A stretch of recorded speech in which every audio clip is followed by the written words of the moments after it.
May I please request my colleague Payal to start recording the session? Yes, Emily, we have started recording. Thank you. Thank you. Thank you, Payal. Now, I would like to introduce you all to our presenter for the day, Sujata Bhosle. Hi, Sujata. Sujata is an academic manager based in New Delhi and works in projects related to teacher development and improving student learning outcomes in English across states in North India. She has a Cambridge CELTA and an MA in elementary education from the Tata Institute of Social Sciences, Mumbai. In her 12 years in the education sector, she has worked as a teacher, trainer, materials developer, and researcher in both public and private education sectors. Sujata is interested in research related to improving pre-service teacher education in India and technology and motivation in ELT. Hope you will enjoy today's session and thank you once again for joining. Over to you, Sujata. Thank you very much, Emily. And hello, everyone, and good afternoon. Thank you once again for joining us for another session in our Webinars for Teachers series. As the title of today's webinar suggests, we are here to explore the importance of digital literacy skills and how can we as teachers promote digital literacy alongside teaching English. Though this is mainly for secondary school teachers, primary teachers may also get some useful ideas from the session today. So the objectives of today's session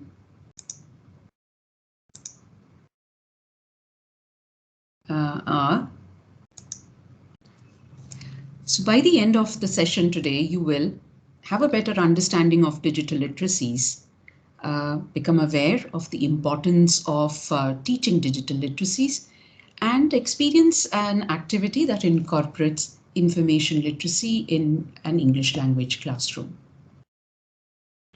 But before we move on, we would like to know your thoughts on digital literacy. So to find out more, I will be launching a poll now. This poll will have 3 statements, and you have to vote agree, disagree, or neutral for each statement. I'll launch the first poll now.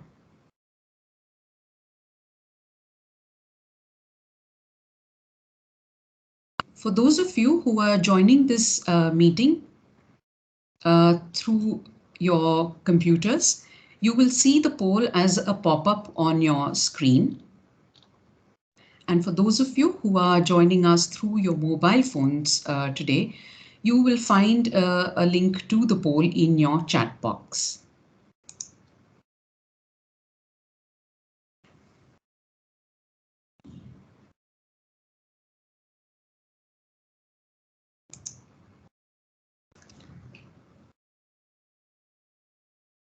The first statement is being digitally literate is knowing how to operate a computer, smartphone, or any internet-enabled device.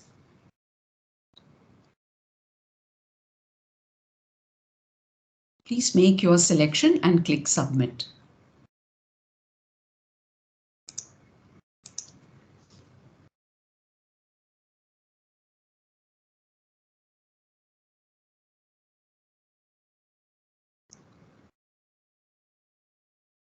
Okay.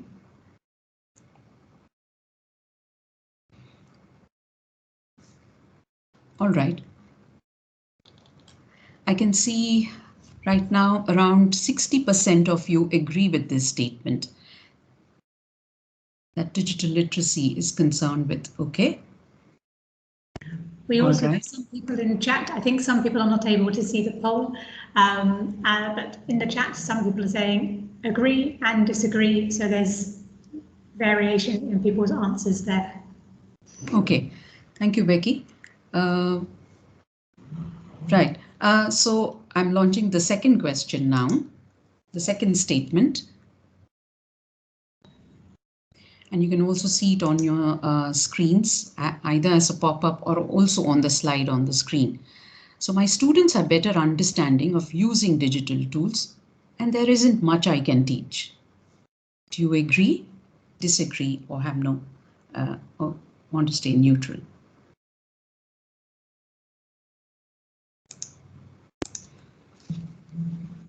Thank you, Salman. I've also faced the issue of my mobile device. Some people cannot select the poll response. In that case, you can put your response in the chat. And yes, a few people have put in the chat. Got one disagree, one agree, one neutral. Okay. Well, the poll tells me that around most of you who have responded to the poll tell me that they disagree with this statement. That's what the results tell me. That's interesting. So many of you as teachers here don't think that they have a better understanding. Okay. Right. So the third statement, for those of you who can see it on the screen, for those of you who can vote, is that there is no place for digital literacy in the language syllabus. What do you think?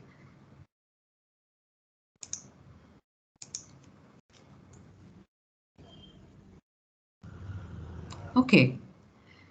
So what are some of the responses, Becky, in the chat? So in the chat, again, it's a pretty equal. We've got, I think, 2 agrees, 3 agrees. Oh, now we're getting lots of disagrees. Okay. So a couple of agrees, but most people are disagreeing with this statement. Right. And then for all those who have voted here, what I can also, it's something similar. Most of them are disagreeing with this. Oh, that's fantastic. So all of you have come with this really nice positive framework of learning something today. Excellent. All right. So these are some really interesting thoughts on digital literacy. And by the end of today's session, let's see if you feel any differently about any of these statements. Okay. So my question to you is, what does it mean to be literate? What does the term literacy mean to you? Can you share some responses in the chat, please? What do you understand by literacy? Okay. Babita says 3 hours.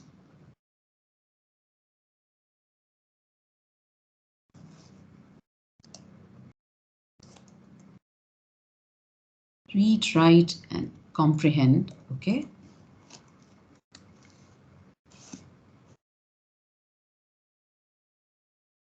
Gaining knowledge and decision making, comprehensibility of usability of the tools at hand.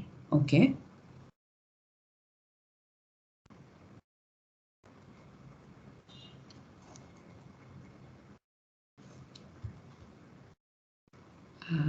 Right.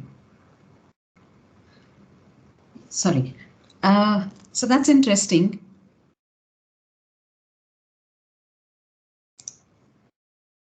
So like many of you are saying here, traditionally, we associate literacy with the 3 R's, reading, writing, and arithmetic. However, in the increasingly wired world that we live in today, literacy has acquired a much deeper meaning. So according to the UNESCO now, this is the definition of literacy, where it associates literacy as being understood as a means of identification, understanding, interpretation, creation, and communication in an increasingly digital, text-mediated, information-rich, and fast-changing world. So a definition that has been adapted for today's wired and fast world, as you can see. So what does it mean to be digitally literate? So on your screens, you will now see 6 activities. Which of these listed activities can be categorized as being associated with digital literacy? Could you please type in the chat? If you think it's A, creating a blog post, please type A. Please type all the answers that you think are the correct ones. Okay, I can see someone saying all. Michelle, thank you. Okay, Ramya thinks it's B. Titiksha also says that it's okay.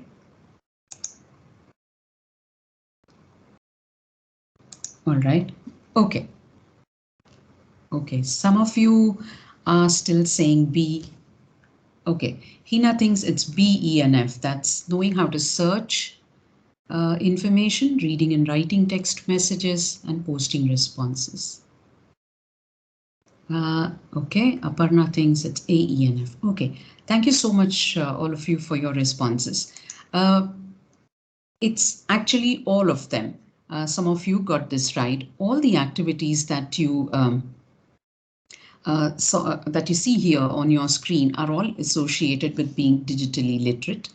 And so digital literacy, as the definition on your screen says, is understood as a range of sub-skills or literacies, and it refers to our ability to effectively make use of digital technologies that are at our disposal.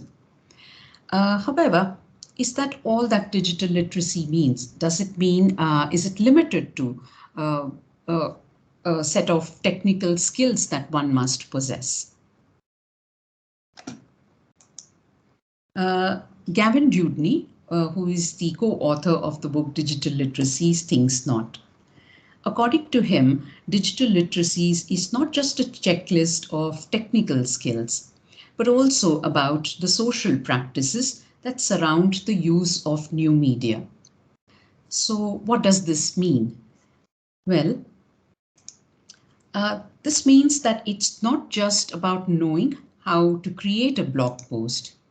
It's also about knowing how to use the blog to connect with a wider audience of readers and writers. It's about knowing how to promote your blog to new readers.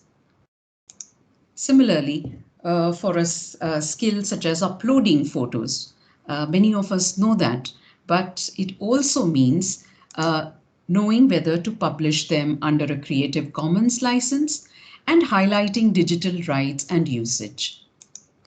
Or knowing when to restrict privacy.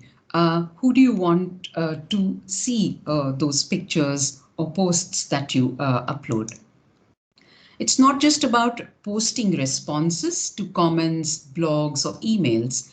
It's about knowing how to post these responses that are appropriate to the context and the reader. So digital literacies is therefore this broad umbrella term, and the authors of the book Digital Literacies, that's Gavin Dewdney, Nikki Hockley, and Mark Pegram, have categorized digital literacies into 4 main areas. So these are digital literacies that focus on language, the ones that focus on connections, digital literacies that focus on information, and those that focus on redesign. In this session, we will now briefly explore a few literacies that fall under each category. So we first look at language-based literacies. So language-based literacies is the ability to understand and create a variety of written texts. That's print literacy for you. Texting literacy, something that we all as mobile phone users should know, is the ability to communicate effectively through text speak or texts that we send to each other. Hypertext literacy is the ability to navigate complex sets of linked information. So what does this mean? When you see a page on any page on Wikipedia, that's a lot of hypertext there that uses a lot of hyperlinks that connects to other bits of information. And it's also about using these hyperlinks to enhance digital materials. And then you have gaming literacy. So we are all used to previously, I mean, almost around 30, 40 years ago, games were about single user computer games. But now, of course, these are multiplayer games which are now played in the virtual world. So gaming literacy is the language that you need to participate effectively in multimedia environments, such as video games or even mobile apps.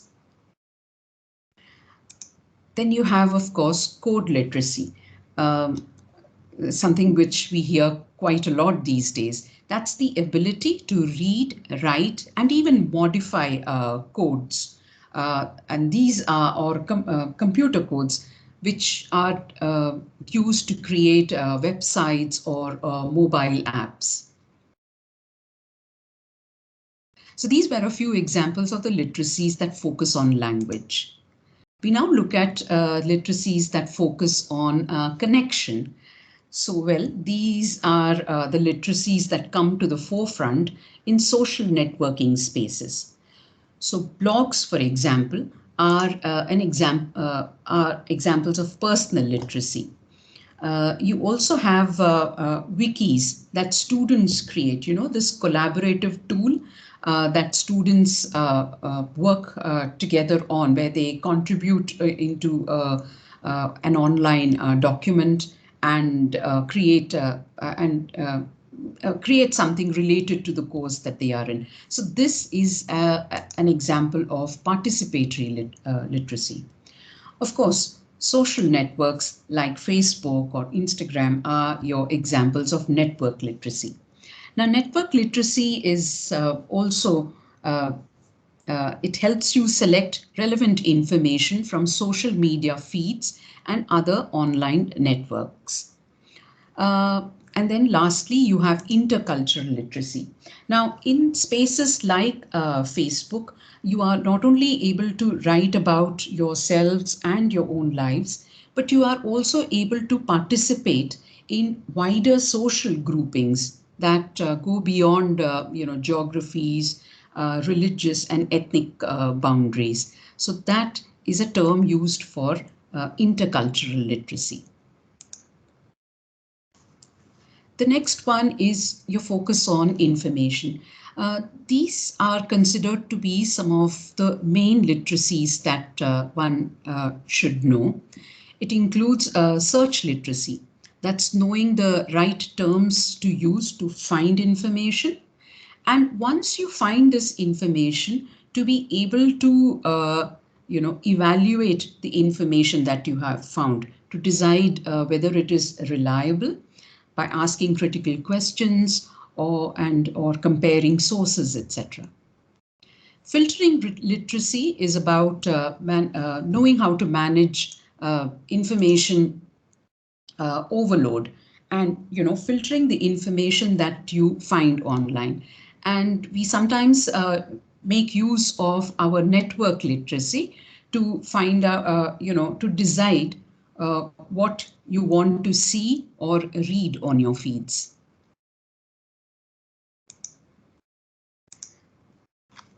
So tagging literacy. So tags are they are a function that you usually find on Instagram or Twitter, and it allows users to categorize the search that they do.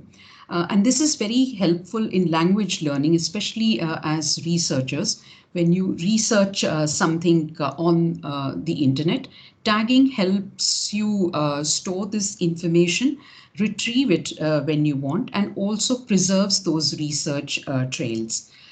So it's a growing field, and you now have things like social bookmarking tools like Digo that allows you to tag more effectively. And of course, last is the focus literacies that focus on redesign or remix literacy, as they are popularly called. A lot of what we see online and what is produced online is nothing but reformulation, of what reformulation of what others produce. So you're copying and pasting, quoting from wikis, retweeting tweets, manipulating images, and sharing others' posts. So this is done to create new meaning from already existing digital content in very innovative ways.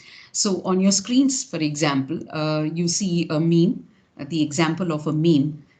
That's an example of remix literacy, where it's a popular meme. Does anybody know what this meme, the original saying is? The one that says keep calm and eat pasta. Does anyone know what the original one is?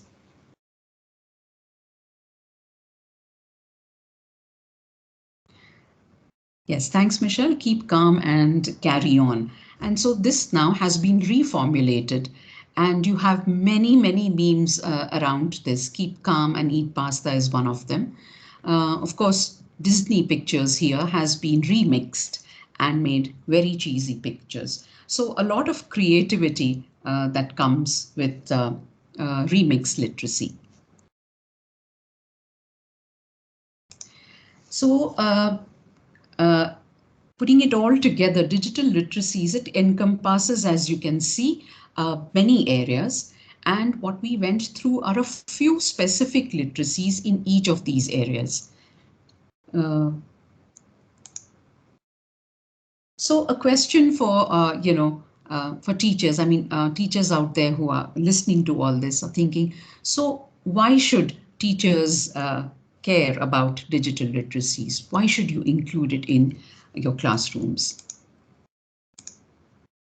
Well, just like, literacy extends beyond subject areas and beyond, I mean, it goes into other learning areas and into other subjects. Just like that, similarly, digital literacy also extends into other areas, and it has and gives. So it's important that in the English language classroom, we take care of the students' digital literacy needs, so that we provide them with the education in English for today's world. Communication, as we all know, is also an increasingly digitally mediated. And so as teachers, we should promote the skills that students need to succeed, along with the English language skills. So English in many ways, as we know, continues to be the language of technology. And many students are motivated by personal and professional opportunities that the internet has to offer. Therefore, it's important that teachers are able to teach some of this alongside the English language skills. Someone just said here in the chat that it promotes 21st century skills. Absolutely.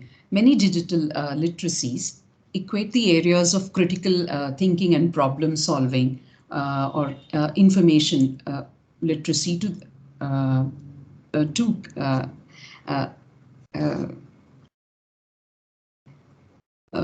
the digital skills that we see here. Many of the digital skills equate to that. So for example, in gaming literacy, students are given these situations that they have to try and mediate or negotiate. So that's where critical thinking skills become important.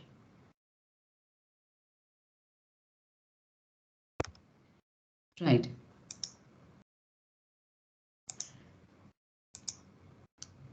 And all this is very nicely put together by this quote by Mark Pegram, who says that digital literacies are the essential skills our students need to acquire for full participation in the world beyond the classroom, but they can also enrich our students' learning inside the classroom. So it's useful both within and outside because when they learn digital literacies in the classroom alongside English, they are able to express themselves beyond the classroom as well.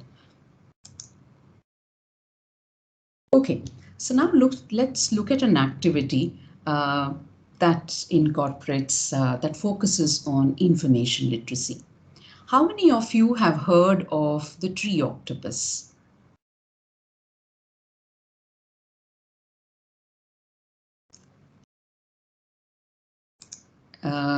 Here's a picture.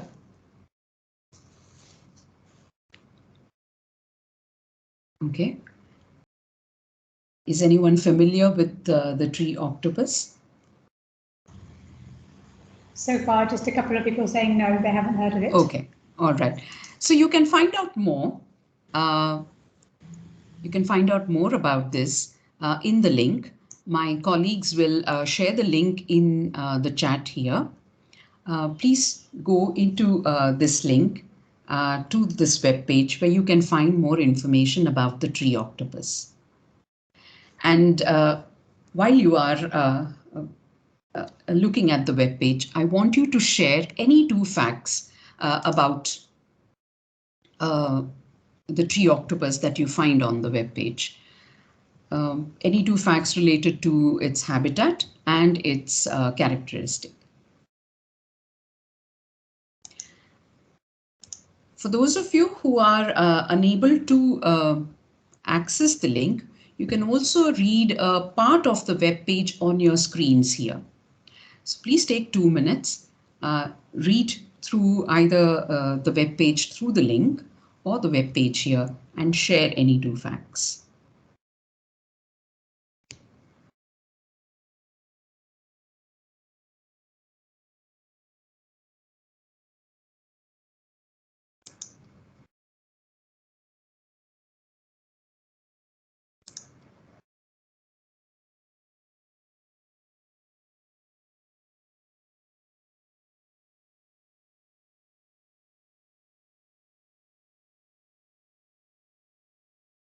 Oh.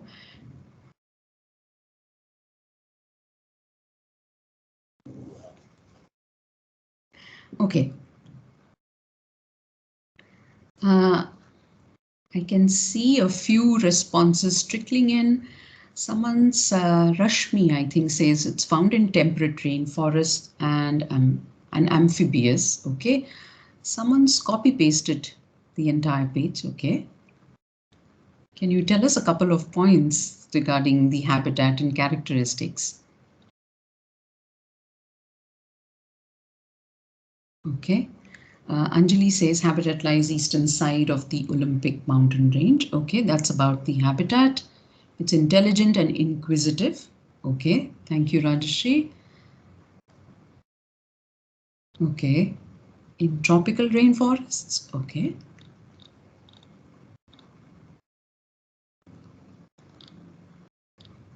Right. So many of you yes, Babita. Okay. Okay, strong eyesight, specialized skin adaptation. They prefer to live in pooled water. Okay, so that's a lot of information that you all have been able to find out. I think, yeah, in 2 minutes. Yeah, that's a lot of information.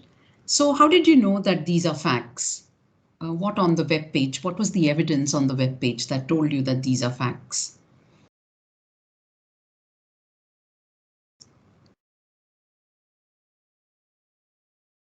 Okay, okay. Keywords. Okay, Tenzin says there are some keywords like a map. Oh, okay. Hina says that she found the map. All right. Okay.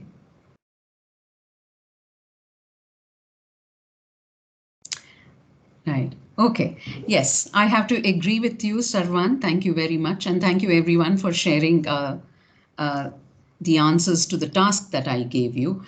It's indeed a hoax. this animal does not exist. There is no tree octopus. And the web page that you just saw, if some of you were able to open the link or the screenshot of which that you can see here, is actually from a spoof website created specifically for the Pacific Northwest tree octopus. Now, having read some of this information on the web page, some of you believed it and some of you didn't. So how do we find out? So for those of you who thought that this was authentic, can you share some of the things that you, some points on what made it look so authentic according for you?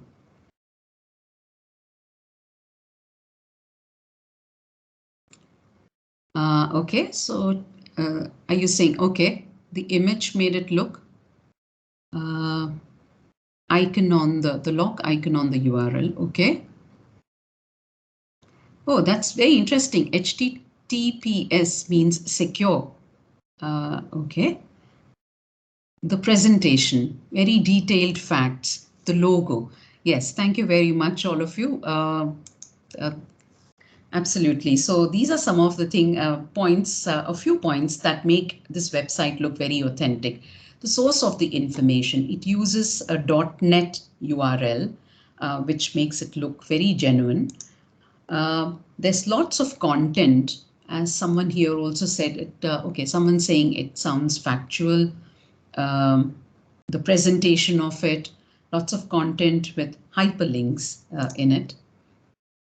The use of images, many of you felt the images looked genuine.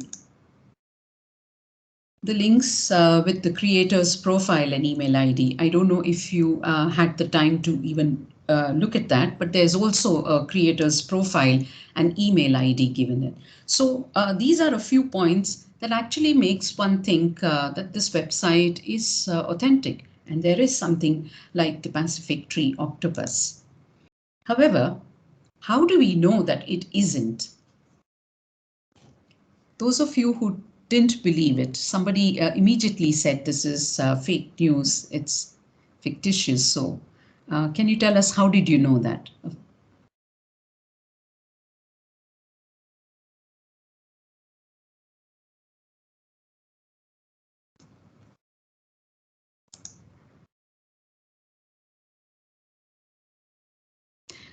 How did you know that the website is authentic or not authentic?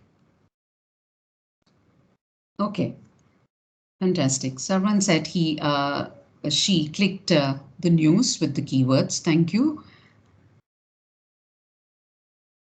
Okay. Okay. Tarushi says absence of references. That's right. HTTPS. Okay. Oh, that's a very nice observation, Rajashri. Okay, somebody even did a Google search to find out. That's right. So the URL that you see here is suspicious in the sense if it is about a species such as this one, it would have been of a reputed institution, something like the World Wildlife Fund for Nature or any of the UN organizations, whereas this is not. The content that you see is not credible. You may not have got enough time right now to go through this entire web page, but when you do get the time, please do go through it, because even though at the face of it, the content looks very true and believable, it actually uses language which is quite fictitious and sensational, so to say. The images are photoshopped. If you notice, it's actually the image of the octopus has been photoshopped onto this fir tree. And one of the ways you can find this out is by doing a reverse image search on Google. That tells you whether an image is photoshopped. There is no About Us section. Usually, for information like this or on websites like this, there has to be an About Us section, which has also some sources. Like somebody here in the chat said that there were no references or no sources. Also, like I said, if you look at who created this website, look at the creator's profile, you find it to be very suspicious. The name, as well as there being no photograph of this person. So these are some of the ways in which we find out that it isn't an authentic website. Right, Ashutosh, thank you for that. We are just coming to using Wikipedia for this. So what is important is that these are some 5 critical questions that one should ask when you're evaluating any information or any web page or website that you find online. So the questions regarding where does the information come from? When was it posted online? Who created the information? What does the website look like? And how do we verify the content? So where does the like some of you did do that, you looked at the URL and that's the right way to go. That's important. When was it posted? Is there a date? What was the most recent post on it? Sometimes you may even find a date of April 1st. That tells you that it's an April Fool's joke. Who created the information? Who wrote the article? Who took the photo? Is there a name given for that, or for this person? Or what does the website look like? Look at the layout. Is the website well presented? How is the information arranged? Well, to a large extent, this looks like a very well presented website. It is. Then it's important we move on to the next question to ask, how do we verify the content? So like Ashutosh here has shared, he went into Wikipedia and checked. That's one way of finding out the source of any information. There are also websites like Snopes, snopes.com. These are websites that's a fact-checking website. So you will, when you put in this information there, you will know. Of course, a Google search can also help you with it. So what you should remember is to triangulate your sources, try and find at least 3 sources that tell you whether the information or the web page that you're looking at is a genuine one. So this was a digital literacy. This was an activity that focused on the digital literacy of information. Now, how can an activity like this be integrated into your language classroom? Let's find out with this example. So on your screens, you will find a summary of a lesson plan. So if you read this, the teacher first pre-teaches some vocabulary, then she invites a brief discussion on news and fake news. In the second stage, she gives the students 2 web pages or links to 2 websites and asks them to find some specific information on its history, habitat, characteristics, etc. Now, in a low-tech class where students may not have access, you can even give a photocopy of the web page. In stage 3, the teacher explains that one of the 2 websites is actually a fake. Then she encourages the student groups to use the 5 questions that we just looked at, to check validity. In the final stage, the student groups present their findings to the whole class. So what classes and language levels do you think you can do such a lesson with? For which classes is it suitable? Can you share your responses in the chat?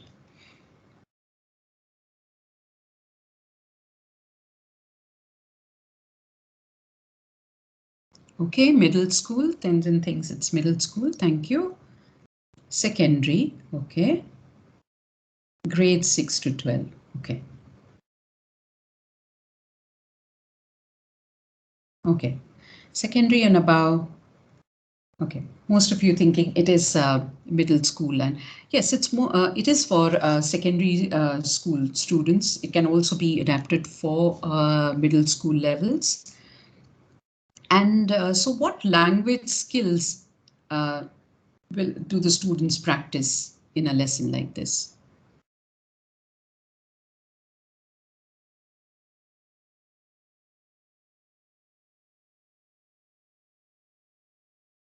Okay. Okay, reading, vocabulary, yes, reading comprehension, critical analysis, debate, presentation. Fantastic, excellent. Thank you for that. Yes, yes. So some of the main language skills, as many of you have found here, is reading and speaking.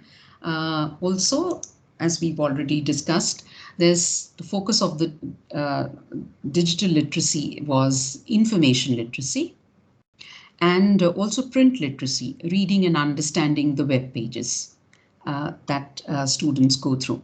Is there a focus on 21st century skills? Many of you have already responded to that in the chat here. There is, it's on communication, collaboration, and critical thinking skills.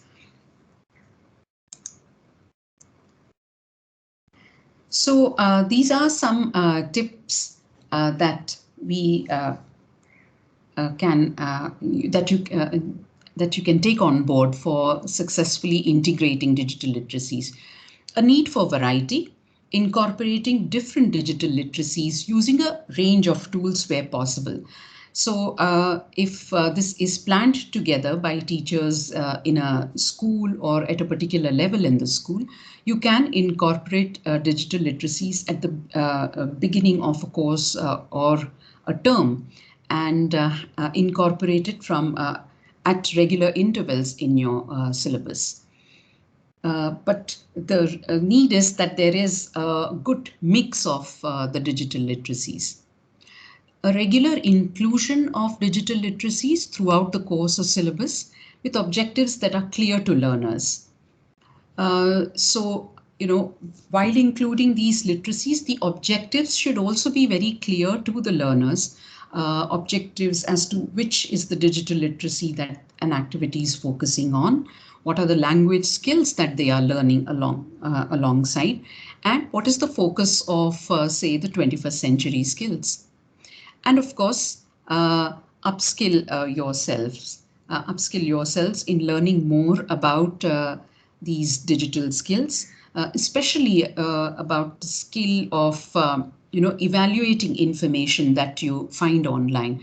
Many of these digital literacies we find are actually transferable skills, and they can be applied across many websites, programs, and apps that you use. And as it's very aptly put by Howard Rheingold, if you want to keep up, don't try to keep up with the technologies. Keep up with the literacies that the technologies make possible. So don't be intimidated by the new technologies that keep coming up. Focus on the digital literacies, and you will be able to focus and keep up with the new technologies that come. Okay, it's time now to find out if any of you here have had experience of teaching digital literacies in the language classroom.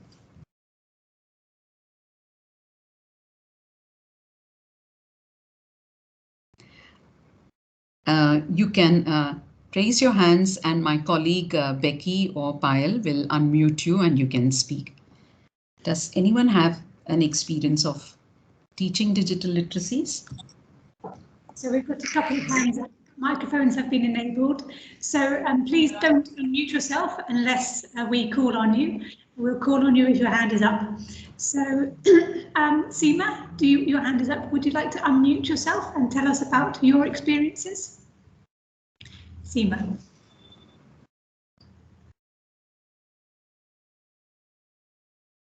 Okay, Seema might be having problems unmuting themselves. Archana, your hand is up. Do you want to unmute yourself and contribute to the discussion?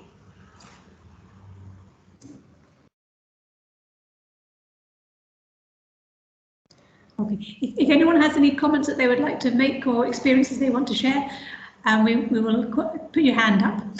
Okay, so Bharti, your hand has just gone up. Would you like to unmute yourself?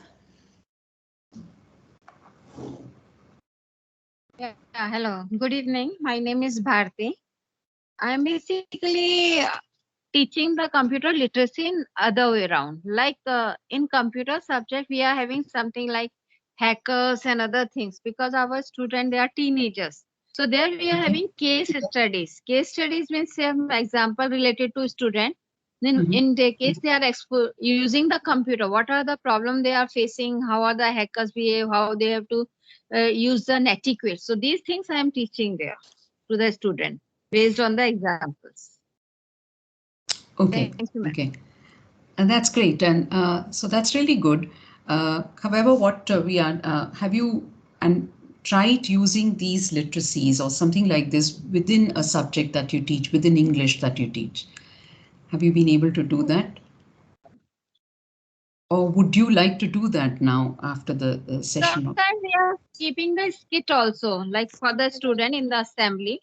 The student will present the skit, and in that skit, they are going to tell about the digital literacy, how they have to misuse it, and what are the precaution and other things they are supposed to take.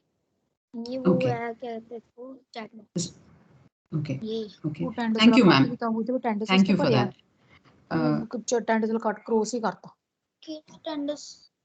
So what like one of the slides said about the reason why you should do it, practice it in the classroom is, like digital literacies should move out of the computer labs and into all subjects or subject areas. Okay. Someone in the chat. No more hands up, but I've encouraged people to put their questions in the chat if they have any a comment from Rashmi saying these days learners are into technology, so they are sharing their work and do modify things using technology. Okay, okay. Thank you for that.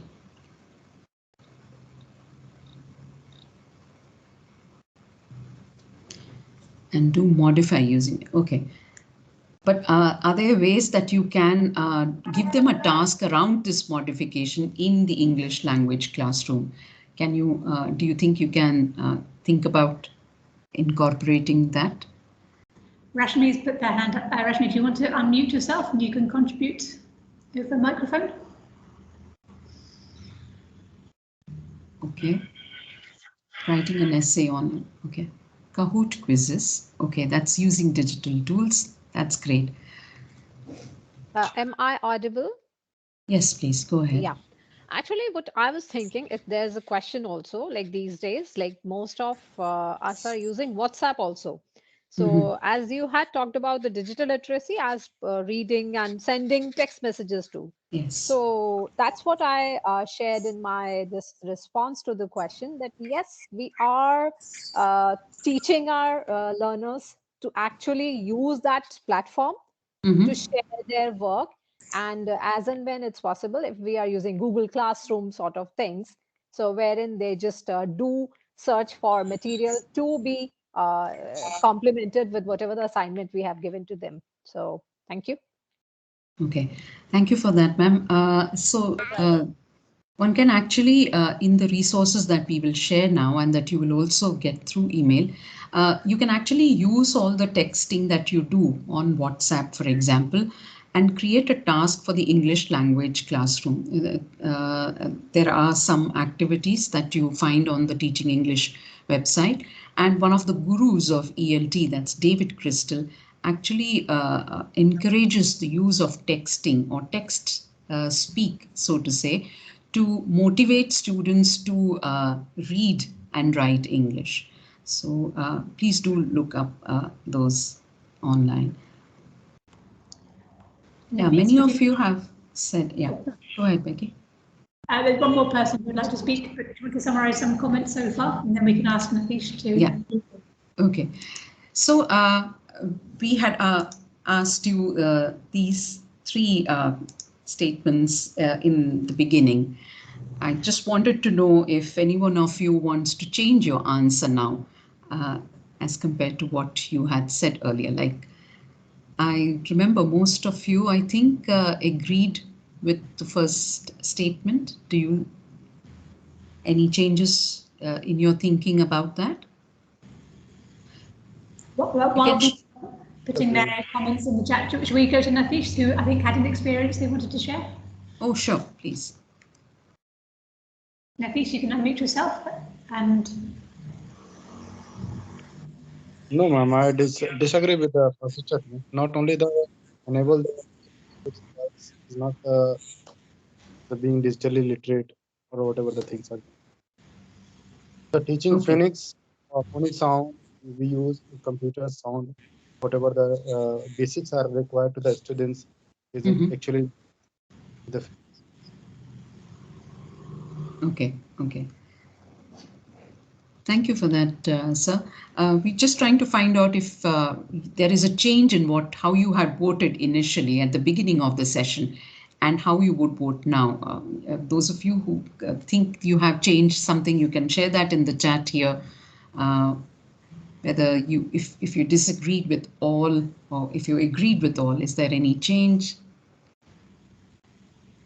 Okay. Okay, most of you saying that you disagree with all of them. Okay. Right. So if many of you saying that you disagree that they have better understanding, do you think through this session you have learned something that can help you change that, get them to have better understanding of digital literacies? I mean, get your students to have a better understanding? We've got a few more people who would like to make an audio comment. Is it okay to invite one or two to do that? Sure, sure. Savitri, you had your hand up first. Would you like to go ahead? You can unmute yourself. Okay. I just wanted to say that the first one, yes, there's nothing we can do about it. The second and third one, yes, I do not totally agree. There is plenty that we can do, especially in the language classroom. For instance, I teach in a college and we have a whole lot of first generation learners, and we had a bridge course, especially during the pandemic. And it was so much easier in the sense people who were shy, who didn't want to contribute, we could give them a few links, display certain things, ask them to read it up and answer questions on their own. I was able to give them a language test, simple things, but based on what they had to read. And when prompted to speak, they could do it. So, which was something astonishing, because initially they were very, very hesitant to do that. So I think there's plenty that we can do, and it's a question of motivation. We just have to decide in terms of, is it a speech that you want them to read and answer questions? Is it a story you want them to narrate to you? Or is it something searching for information? I guess that's about it. Thank you. Thank you very much, ma'am. That's really interesting to know. And yes, I mean, I think the last 2 years of the pandemic have given us an opportunity to see how technology can work in teaching, so we can use this approach, continue using that approach, or at least, our willingness now to use technology and experiment more with it. So thank you for that. Okay, if any of you have any questions regarding the session today, you can ask us now.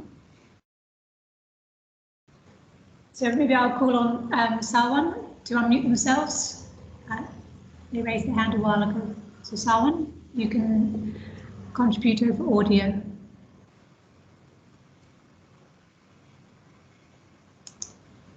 Hello. Hi, we can hear you. Yes. Good evening, ma'am. I learned a lot of things from this session, but a little thing which we missed today is regarding digital literacy is fake news. How the kids consume news in video, YouTube, etc., in Google. So we have to teach them how to find the news is fake or real. So we can search in different ways like Google image reverse search and some websites like Alt News, Foxlayer, Boom Live, because in projects also sometimes the kids give reference to some news or videos which are fake. So it is also a part of digital literacy to deal with fake news and I mean not to consume fake data on internet. Thank you. Yeah, thank you very much. Yes, you're right. The literacies that focus on information are seen as the core literacies, core digital literacies, and it's something that we need to practice a lot ourselves. Evaluating the information that we find online, or even simply to search for that information. How do you use the right key terms? What are some of the other search engines, for example? So yes, it's really interesting. Thank you so much that you found this useful. We've got 1 minute left, so and we've got one hand up, so maybe we can ask Babita to make her comment, the final comment, and then you can wrap up. So Babita, would you like to unmute yourself?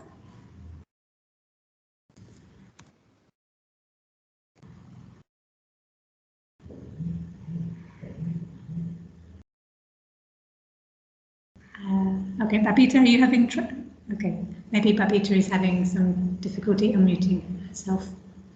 Okay, I'll pass over back to you, Sujata, to wrap up.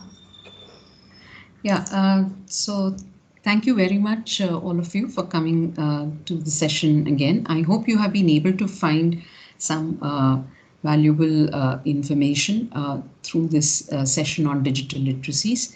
And I also hope that you will explore some more through the additional resources that we will be sharing with you. This includes not just an information on what digital literacies are. Actually, it's a really vast field, but focusing on at least those that you tend to use often, or focusing on ways on how you can bring in many of these literacies in your language teaching. You will also find activities using digital literacies. There are some really interesting ones on how you can say, for example, use memes in the classroom, how you could even use the social networks in your lessons. So please do explore digital literacies further. Thank you very much.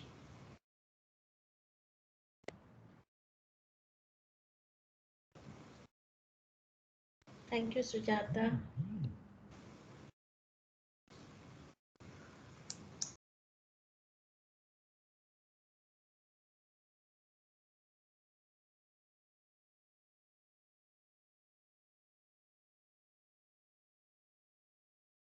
Thank you, Sujata, and thank you everyone for joining us today. We will now take questions on the feedback form. Before that, I will play a video and you can watch the video to see how you can download your certificate from the email that you will receive upon filling up the feedback form. So we will share the link with you in the chat box for the feedback form, and you can fill that in.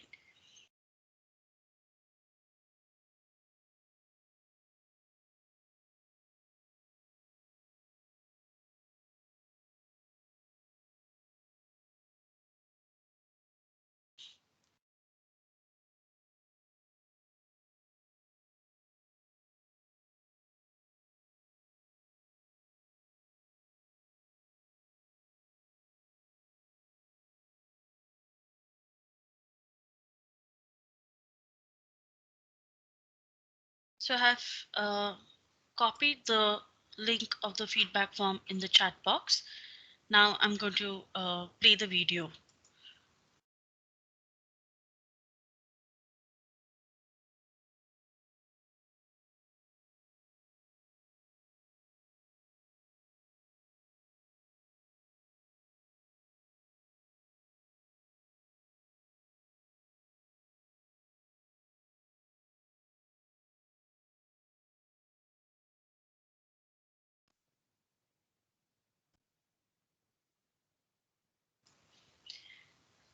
Is my screen visible?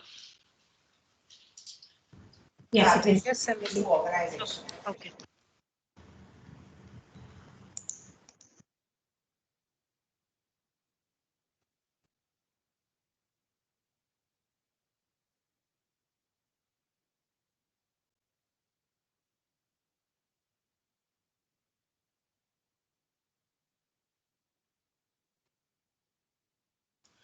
I'm going to share the video once again. It's not playing for some reason.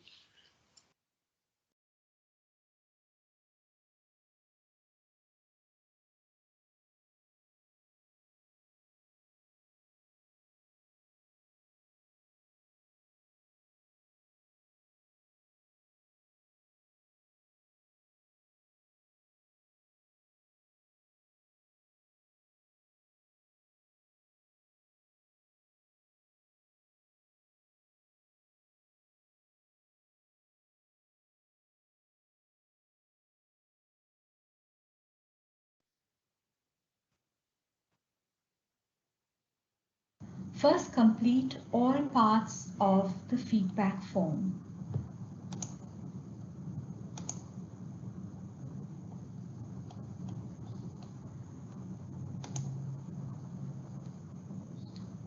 Add your email address. Please make sure you spell it correctly.